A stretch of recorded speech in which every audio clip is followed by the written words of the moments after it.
Boa noite, Regina, boa noite, Alessandra, Lorene, boa noite. Estão me ouvindo bem? A imagem, o som está ok? Por favor, me dê um retorno. Boa noite, Alessandra, boa noite. Daqui a pouquinho nós já vamos iniciar, com a graça de Deus. Só me confirmem se o som e a imagem estão bons. Ah, ótimo. Obrigado. Aí a gente fica um pouco mais tranquilo, né? Bom, mais 3 minutinhos a gente começa. Hoje falando de um assunto bem interessante, viu? Espero que vocês gostem das nossas reflexões. Regina, boa noite. Boa noite a todos que estão chegando para a nossa live. Bruno, boa noite, meu irmão. Boa noite. Sejam todos muito bem-vindos.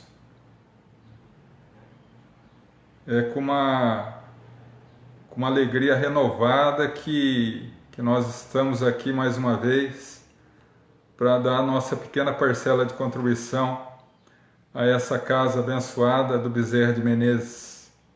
Cíntia, boa noite.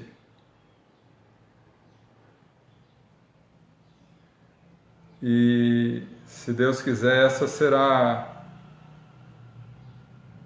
a primeira de muitas, né?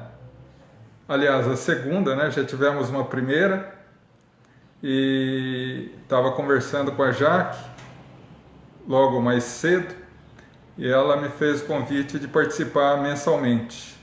Ô João Batista, Jaque, boa noite. E para mim é uma alegria estar com vocês e agora todo mês, né? Que bênção, que gostoso. Muito bom.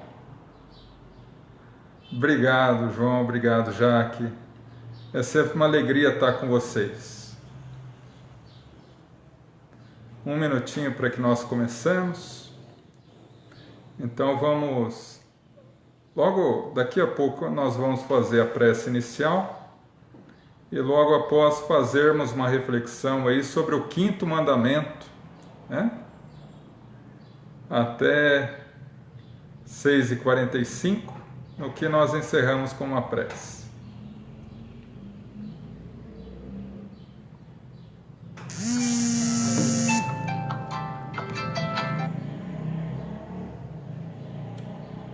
Bom, falta um minutinho ainda.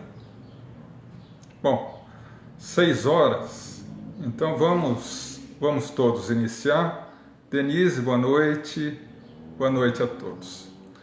Bom, vamos iniciar o nosso estudo, a nossa reflexão. Então, para isso, eu convido a todos a elevarem o pensamento e o coração a Deus, a nosso Mestre Jesus. Vamos entrar em sintonia com os nossos amigos espirituais, para que ao longo de toda a nossa reunião, eles nos possam conceder a paz, a harmonia, bênção, reflexão e, sobretudo, que possamos refletir sobre aquilo que será falado hoje, para que possamos, através disso, nos tornarmos pessoas melhores, mais fortalecidas, e ao sairmos daqui, possamos ser renovados para continuar a nossa caminhada. Que assim seja, graças a Deus. Bom, o tema de hoje, que eu me propus a fazer uma reflexão, é a respeito do 5º mandamento da lei mosaica. Jesus, como o divino governador do planeta, optou pelo povo hebreu para que ele fosse o mensageiro da boa nova na terra. iniciando por volta de 2000 antes de Cristo, com a personalidade simbólica e venerável de Abraão, fundando a partir dali o judaísmo, que seria a base dali a 2000 anos para o cristianismo. E hoje, nós na Terra, que nos vinculamos à doutrina cristã, seja qual for a sua vertente, carregamos a herança ancestral do judaísmo. E para isso, consideramos naturalmente as 3 revelações divinas. A primeira, os 10 mandamentos. A segunda, o Evangelho de Jesus. E a terceira, o Espiritismo. E já dizia a primeira mensagem do Evangelho segundo o Espiritismo, na instrução dos Espíritos, a primeira mensagem, o primeiro Espírito que se manifesta, dá o nome de um Espírito israelita, um hebreu, um judeu. E ele diz, entre outras palavras, que a primeira revelação às leis de Moisés deram início ao processo evolutivo da humanidade. O Evangelho de Jesus daria continuidade. E a doutrina espírita caberia concluir a tarefa de redenção da Terra. Assim, não conseguimos avançar no nosso ideal de renovação íntima, de estudo do Evangelho de Jesus, de iluminação das mensagens do Espiritismo, se não nos aprofundarmos também na primeira lei, as leis de Moisés, que apesar de todos chamarem o decálogo mosaico, as leis de Moisés, em realidade Moisés foi o mensageiro da tábua dos 10 mandamentos, recebida por volta de 1400 a 1500 anos antes de Jesus, no topo do Monte Sinai. O que fez Chico Xavier dizer no inesquecível programa Pinga Fogo, em 1971, que Moisés foi o primeiro psicógrafo da história da humanidade, psicografando os 10 mandamentos da lei. E cá para nós, particularmente, creio que foi entregue a ele pessoalmente pelo nosso governador querido Jesus.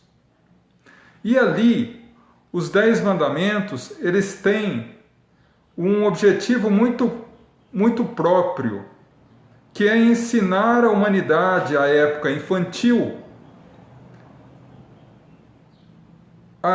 o que não fazer. O que não fazer. Então, dos 10 mandamentos da lei, 8 tem a palavra não. E hoje nós vamos nos fixar naquele que, ao meu modesto ponto de vista, talvez seja dos 10 o mais primordial, o mais essencial: não matar. Não matar. E não tem exceção, não tem virtude, não tem nenhum tipo de exceção à regra. Mas aí alguém pode me perguntar: mas João, o próprio Moisés instituiu leis em que aplicavam a morte. Por exemplo, toda mulher que for pega em flagrante ato de adultério deve ser apedrejada até a morte. Todo aquele que for condenado por heresia deve ser condenado à morte. Mas essas não são leis divinas. As leis divinas recebidas por Moisés são os 10 mandamentos. Essas leis fazem parte de uma estrutura de leis que Moisés como governador do povo hebreu à época, necessitou elaborar para o controle e disciplina do povo à época. Ele elaborou 577 leis, que definiam a forma de estruturação, controle e disciplina do povo. E a partir daí, instituiu várias, que a pena era a pena capital, mesmo indo contrário ao 5º mandamento da lei, que é não matar. Como nós, de uma forma geral, gostamos muito mais da palavra que mata do que do espírito que vivifica, ao longo dos séculos, foi se abandonando um pouco essa ideia do não matar e vinculando-se muito mais naquelas em que eles costumavam dizer exceções à regra, que não eram exceções, mas vinculações da própria lei civil de Moisés. Uma lei humana e não uma lei divina. Uma vez que a lei divina é imutável, e até hoje, e a lei humana é mudada ao longo da época, ao longo da mudança dos costumes e etc. Então hoje, nós precisamos vincular a esse mandamento específico: não matar. Né? E quando nós falamos em não matar, nós precisamos trazer isso ao nosso contexto de hoje. Porque, por incrível que pareça, os 10 mandamentos da lei estão muito atuais na nossa vida. Certa vez, em uma pergunta que foi feita a mim, na nossa casa, eu fiquei abismado. Me perguntaram: João, será que a doutrina espírita não está defasada e deveríamos receber uma 4ª revelação? Um espírito amigo que me acompanha se aproximou de mim, sorriu e disse: meu filho, como vocês podem pretender uma 4ª revelação se vocês não aprenderam a lidar muito bem nem com a primeira? Então, dessa forma, hoje, eu gostaria de falar um pouco sobre o matar. Né? Esse ato terrível de arrancar a vida física, a oportunidade do nosso irmão. O Livro dos Espíritos, Kardec analisa essa questão quando pergunta à espiritualidade superior sobre o assassinato. E os espíritos superiores nos são firmes em dizer que é um crime contra Deus e um crime contra a própria consciência. Porque a vida física na Terra é o mais alto e importante valor sobre o qual todos os outros valores ficam em segundo plano. E que tirar a vida de alguém somente o cabe a Deus e em ninguém mais. Portanto, se torna um equívoco grave, um crime grave. Mas aí nós começamos a analisar a sociedade de hoje.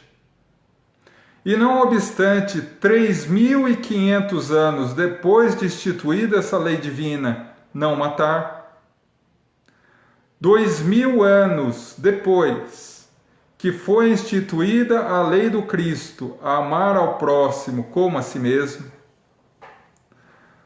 a morte pelo assassinato ainda nos é frequente na Terra.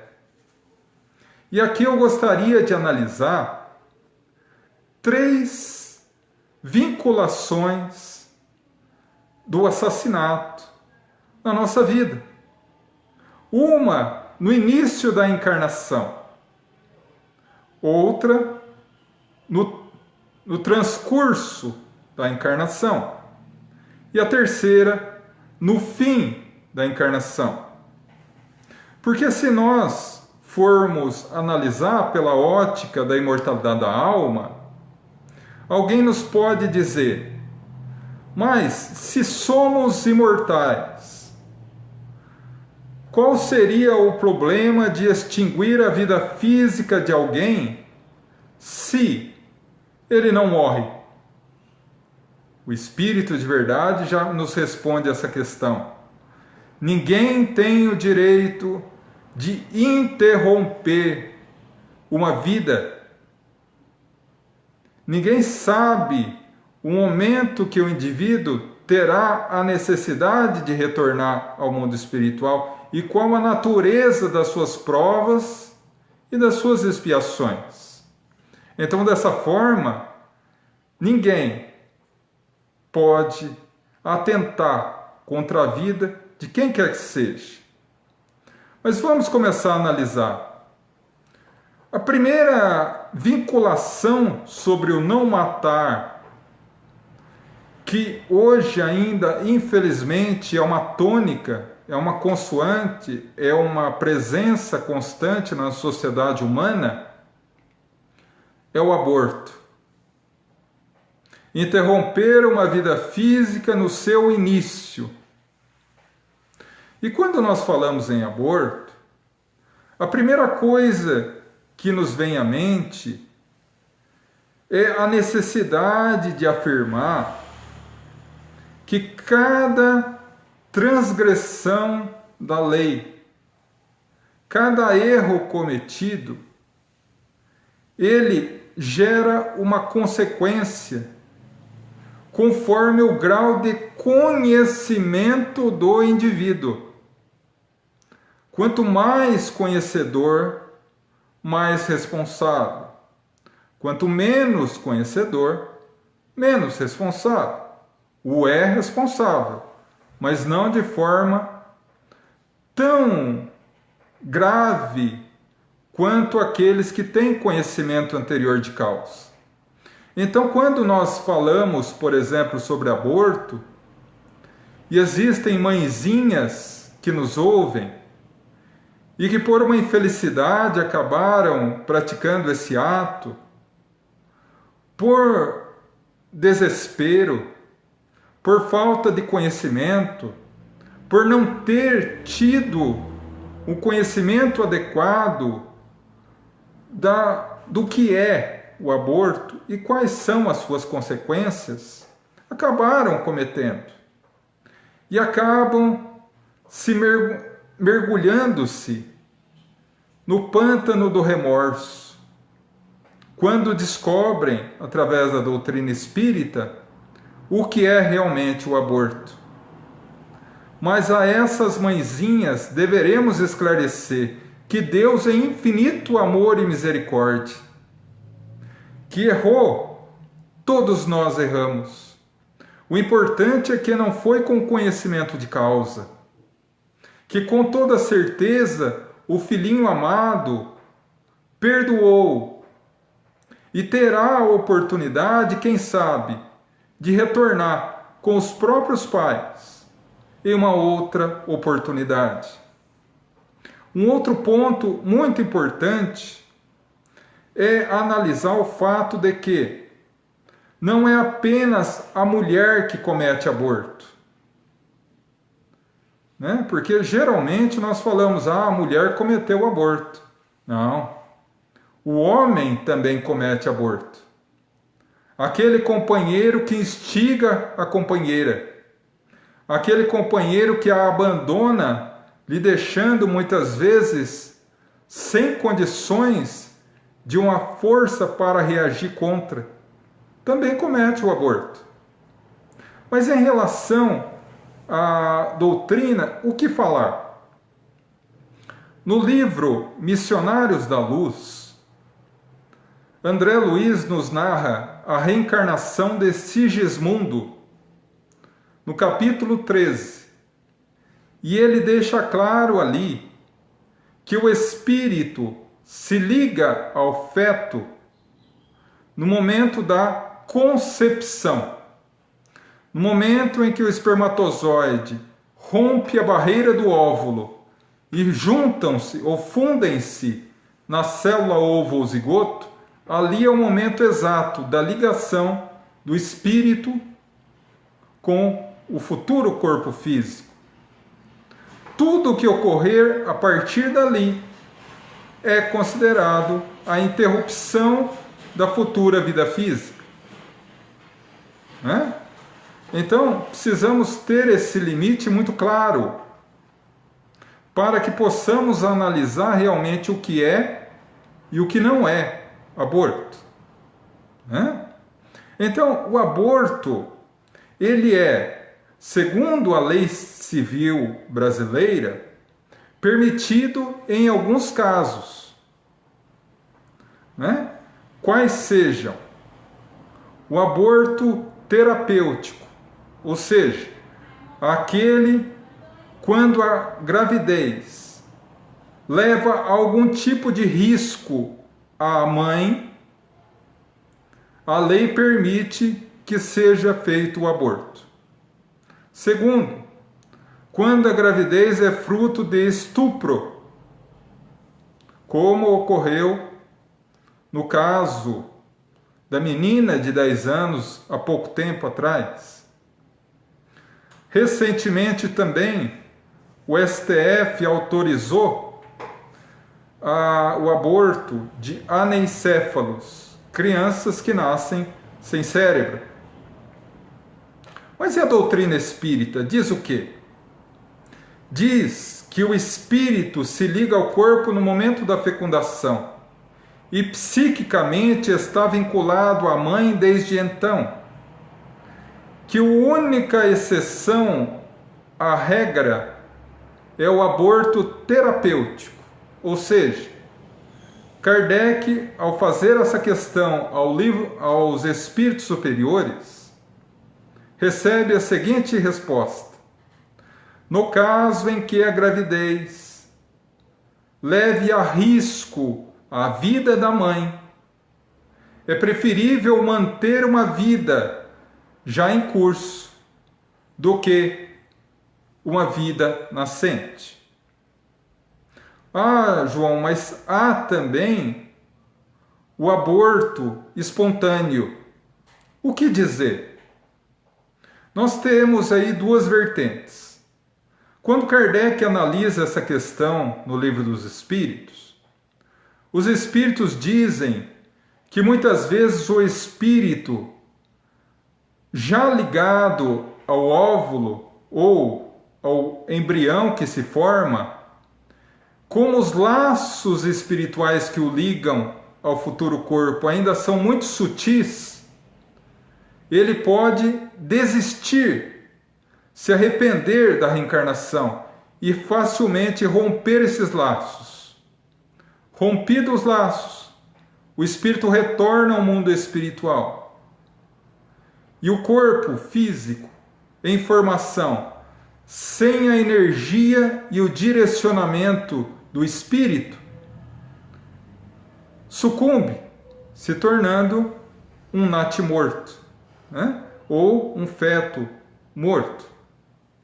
Mas também há a possibilidade, e isso ocorre quando a gestação já vai a bom termo, fatos de que o espírito muitas vezes necessita desse período curto de gestação para reequilibrar-se diante da sua própria consciência. Porque cada um de nós tem um período de encarnação na Terra. Há pessoas, há espíritos que reencarnam por alguns meses de gestação e desencarnam. Como meio de resgate a eles. E como diz o Espírito de Verdade, como meio de prova, muitas vezes, aos pais. Então, o aborto é a primeira forma de morte, de vinculação ao quinto mandamento que nós conhecemos atualmente. Mas temos a segunda, que vai ao curso, a pena de morte. A pena de morte é um resquício da barbárie humana. É uma vinculação à filosofia materialista. Determinada pessoa não tem jeito, então vamos exterminá-la da sociedade para purificar a sociedade. Então a sociedade, munida de ferramentas legais para isso em alguns países, autoriza o assassinato do criminoso para expurgar essa pessoa da humanidade, fazendo em teoria ela melhor. Por que essa teoria não dá certo? Porque a vida é eterna. Jesus já nos falava, Deus não quer a morte do ímpio, mas o fim da iniquidade. Deus não quer a morte do injusto, mas o fim da injustiça. Se Deus em infinita misericórdia nos dá a oportunidade sempre, por que a sociedade se arroga o direito de ser maior do que Deus? Outro ponto. Quando uma pessoa está gravemente doente no mal, ela necessita de tratamento através do processo encarnatório e não a expurgação dessa oportunidade. Porque quando ela desencarna, ela não se torna anjo, ela continua sendo a mesma pessoa e o seu grau de vinculação continua grande.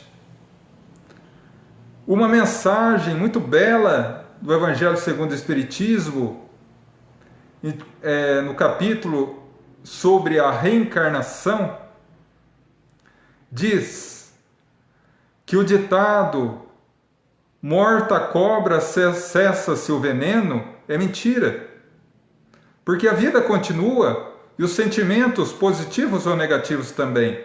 Então, de nada vale matar quem quer que seja. E a sociedade não tem esse direito. Como qualquer um de nós não tem o direito. Quando nós somos assassinados por alguém, temos dentro das perfeitas leis divinas uma justificativa para isso. Não que voltamos à Terra para morrermos assassinados, não.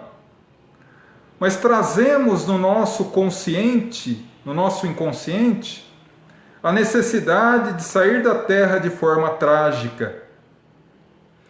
E quando alguém assume essa tarefa pelo seu próprio livre-arbítrio, nós poderíamos morrer de qualquer outra forma trágica.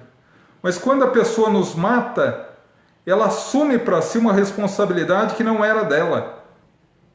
E se torna responsável, não só pela pessoa que ele matou, mas por todos aqueles que sofreram em relação à morte dessa pessoa.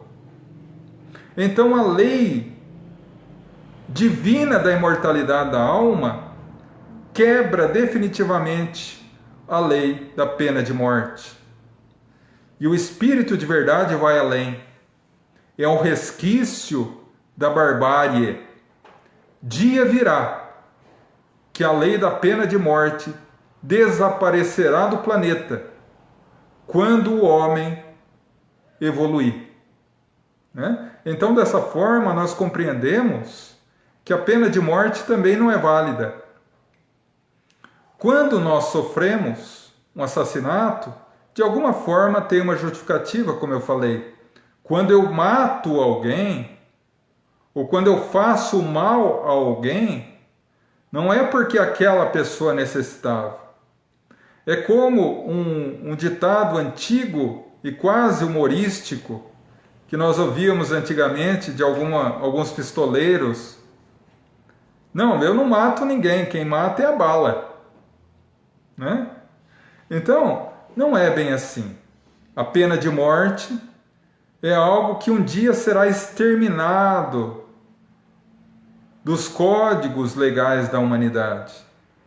E nós sabemos, através da lei de Moisés, da lei de Jesus e da luminosa lei da doutrina, que matar jamais. Mas aí nós nos vinculamos a um outro assassinato, entre aspas. Agora não mais no começo nem no meio da vida, mas no fim da vida, a chamada eutanásia.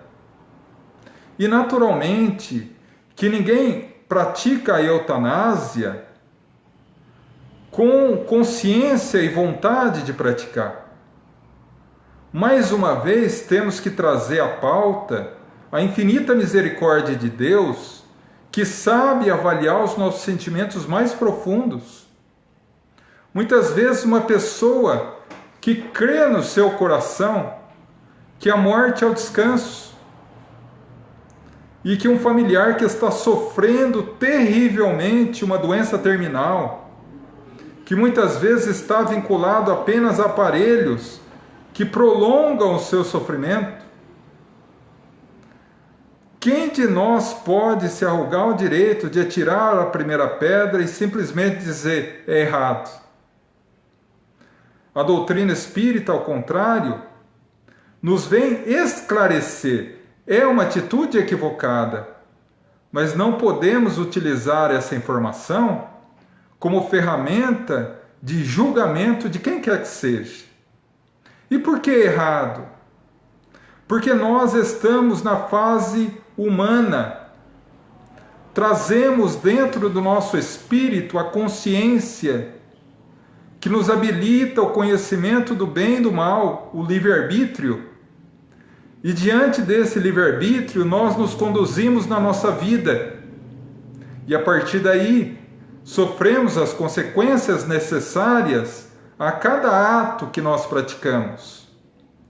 Então, quando reencarnamos, nós planejamos o nosso plano encarnatório.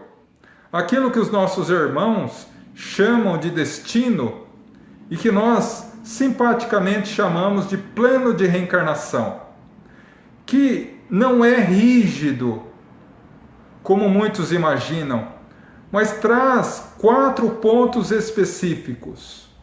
Primeiro, o nascimento. Aonde vou encarnar? Quem serão meus pais, meus irmãos, minha família? Segundo, casarei, não casarei? Quem será minha esposa, meu marido? Terei filhos? Quem serão? Terceiro, a tendência profissional que eu seguirei. E quarto, quanto tempo eu terei na vida física para cumprir a missão que Deus me confiou? Quando eu retornarei? Então, baseado nesses 4 pilares, nós voltamos à encarnação e vamos modificando para melhor ou para pior o nosso plano encarnatório. A partir daí, aquela pessoa que passa por uma doença grave, incurável, cujos tratamentos já não fazem efeito, e os médicos colocam apenas tratamentos paliativos até o momento supremo da morte, não pode ser arrancada da sua vida física antes do momento. Quando perguntado isso, o Espírito de Verdade nos fala que é um equívoco, porque ninguém tem o direito de abreviar a vida de ninguém. E quem sabe, naqueles segundos, minutos ou dias, o Espírito que traz muitas vezes dificuldades ancestrais, pode se reabilitar, pode ter alguns momentos de lucidez e perdoar ou pedir perdão. Ou quem sabe, segundo o Espírito de Verdade, quem pode dar a certeza absoluta que ele não poderá recobrar a saúde? Então, dessa forma, a eutanásia também é um equívoco grave. Mas nós vinculamos mais uma vez a misericórdia divina. Ninguém tem o direito de julgar quem quer que seja. Orientamos. Não deveria ser feito. Seria mais conveniente orar, rogando a Deus que abençoe, para que abrevie a sua experiência dolorosa na terra. E aqui eu vou contar um fato um pouco engraçado a vocês. Eu tenho um amigo, o Hélio, muitos de vocês conhecem, o grande Elinho, e ele trabalhou alguns anos no hospital e trabalhava à noite na portaria. E ele dizia para mim que à noite, de madrugada, ele passeava pelos quartos dos doentes e fazia uma oração. Aqueles que estavam dormindo, ele fazia uma prece, um passe. Aqueles que estavam acordados, ele pedia autorização para dar o passe, e eles autorizavam. E não era raro, quando o doente estava muito mal, em estado terminal, sofrendo muito, ele orava a Deus para abençoar aquele filho, e no outro dia a pessoa morria. E correu a fama do Elinho, que a reza do Hélio matava o povo. Mas em realidade, o que é isso? A oração sincera dele auxiliava o espírito que muitas vezes estava com dificuldade de se libertar, conseguia se libertar para a nova etapa da sua vida. Então, de forma nenhuma devemos nos vincular à eutanásia. E aí nós vemos, meus irmãos, que o não matar está muito mais amplo do que simplesmente o assassinato. Deveremos analisar com carinho e misericórdia, esclarecimento, o aborto, a pena de morte, a eutanásia. Não só na cabeça, mas no coração. Eu conheço muitos espíritas que advogam a imortalidade da alma, e quando vem um crime bárbaro na TV, olham para a gente e falam assim: esse tipo de pessoa só matando, como se a morte fosse auxiliar esse espírito em alguma coisa. Então, dessa forma, temos com maior clareza que o assassinato não é solução em nenhum momento da vida. Mas há alguma exceção ao assassinato, João? A legítima defesa. O Espírito de verdade nos fala que quando a nossa vida está em risco iminente, há a legítima defesa. Mas quem julga é a nossa consciência.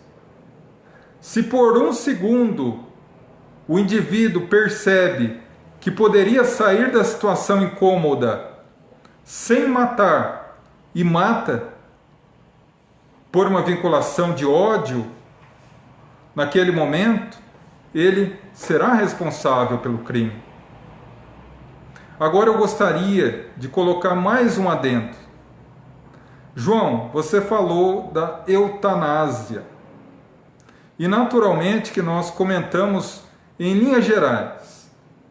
Mas há também um assunto que persegue e traz dor a muitas pessoas que amam animais. E que muitas vezes veem um animalzinho sofrer. E a eutanásia nesse caso, João?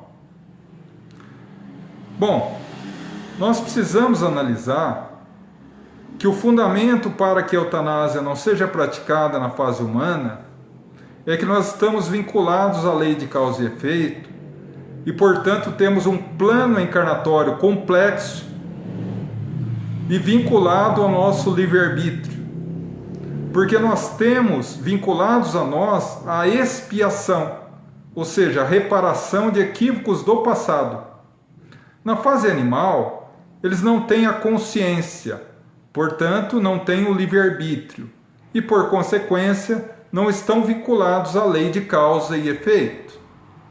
Portanto, os animais não sofrem por expiação, uma vez que não têm faltas do passado, mas sofrem por prova, porque os únicos dois tipos de sofrimento que existem na Terra são expiação ou prova.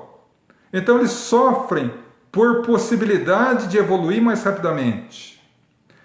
Nesse caso, quando o animal não tem mais condições de manter uma vida, que os remédios já não fazem efeito e só se aguarda a morte, e muitas vezes uma morte terrível em alguns casos, entendo eu que seja a eutanásia uma saída de alívio à dor desses nossos irmãozinhos, que voltarão em outra existência, uma vez que os animais também reencarnam, trazendo o carinho e o amor, muitas vezes aos mesmos donos.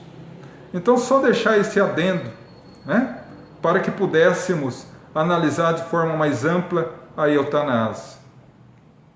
Então, meus irmãos, analisando isso, vemos que Jesus nos ensina a amar, que Jesus nos ensina a perdoar, que matar alguém é um erro gravíssimo, não só em relação a Deus, mas principalmente em relação à nossa própria consciência. Mas para encerrar, eu gostaria de analisar um outro tipo de assassinato que, não obstante ser tão importante no sentido da gravidade, é tão pouco discutido por nós. E aqueles que não matariam, como diz o vulgar, uma formiga, muitas vezes podem tropeçar nesse tipo de assassinato, que não é matar um irmão nosso, mas matar a esperança, matar o entusiasmo, matar a fé, matar a alegria do meu irmão. E aí a coisa complica, né? Quantas vezes a pessoa chega animada ao nosso lado: nossa, eu vou prestar um concurso, eu vou estudar, e se eu passar, minha vida vai mudar, vai ser muito melhor, eu vou ter condições de casar, de viajar, enfim, a minha vida vai ser melhor. Quantos de nós não vira para a pessoa e fala: ah, desiste, é muito difícil, você não tem cabeça para isso, você não nasceu para esse tipo de coisa. Ou quando a pessoa vem, muitas vezes desesperada por ter errado, pedindo uma palavra de conforto, uma palavra de auxílio, uma palavra de ânimo. Nossa, como que você foi fazer um negócio desse? E agora para se resolver? Trazendo mais à cova do desespero aquele que já está por deveras mergulhado nela. Então nós precisamos analisar esse tipo de situação. Aquelas questões em que nós vamos matando lentamente a fé, a esperança, a alegria. Jesus, em momento nenhum, tirou a paz, a alegria, a esperança de ninguém. Ao contrário, deu, no momento incrível, e é um dos momentos preferidos do Evangelho, ao meu ponto de vista, da mulher adúltera. Todos estavam ali para apedrejar. Aquele que não tiver pecado, atire a primeira pedra. Jesus era o único que não tinha pecado. Era o único que poderia olhar nos olhos dela e dizer: poxa, filha, Como que você vai fazer um negócio desse? Você não poderia ter feito isso. Agora, a lei de causa e efeito, você vai sofrer para pagar. Porque também é uma ideia equivocada das leis divinas. Nós esquecemos muito da misericórdia, mas Jesus nos ensina o quê? Levanta, filha. Quem te condena? Ela olha, não tem ninguém. Ninguém, meu Senhor. Eu também não te condeno. Vai em paz e não tornes a pecar. Orientou que era um erro. Orientou para mudar de vida, para que coisa pior não acontecesse, mas não julgou, acolheu. E nós precisamos entender que as pessoas que tropeçam no crime do assassinato, seja pela crueldade humana ainda dominar o seu coração, seja por um equívoco do aborto, do assassinato realmente, ou da eutanásia, ou desse crime sórdido que é tirar a paz, a esperança e a fé do próximo, são pessoas que precisam do nosso acolhimento e não do nosso julgamento. E a doutrina espírita tem a pretensão de ser o Evangelho de Jesus redivido. E nós temos a missão e a incumbência, o dever de sermos melhores do que a maioria das pessoas entendem ser o cristianismo materialista. Então, dessas formas, meus irmãos, rogo a Deus que nos ajude a jamais matar e, sempre que possível, vivificar ao próximo, e assim estaremos cumprindo a nossa missão na Terra de espalhar a vida e não a morte, como Jesus nos ensinou. Muito obrigado, meus irmãos. Agradeço profundamente o carinho, a presença de todos e encerro essas reflexões com a nossa oração, convidando a todos a participar.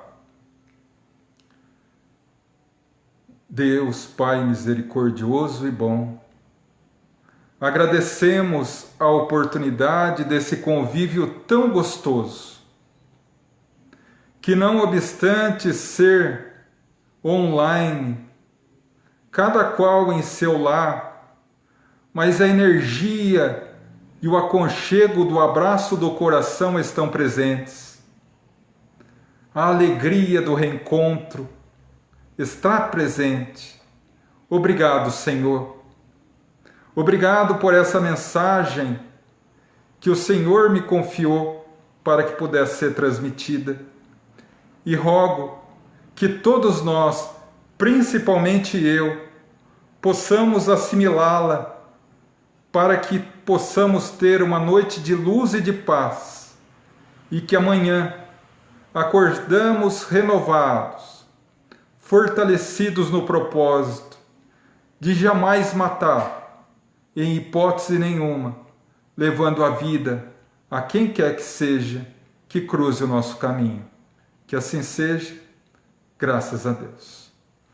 Obrigado, meus irmãos, por tanto carinho, por tanto amor, pela oportunidade, Jaque, João Batista, obrigado do fundo do meu coração. Eu já falei uma vez para vocês e repito, a Casa Bezerra de Menezes é uma irmã da nossa Casa Gaefa aqui de Cerqueira. Assim como eu me considero um membro da casa de vocês e sinto um membro da família de vocês. E, como novo membro da família, né, como João Batista está colocando aqui, a partir desse mês, todo segundo sábado estaremos juntos para matar a saudade.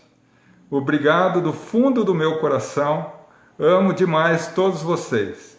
Fiquem com Deus, meus irmãos, e até a próxima oportunidade. Que Deus abençoe.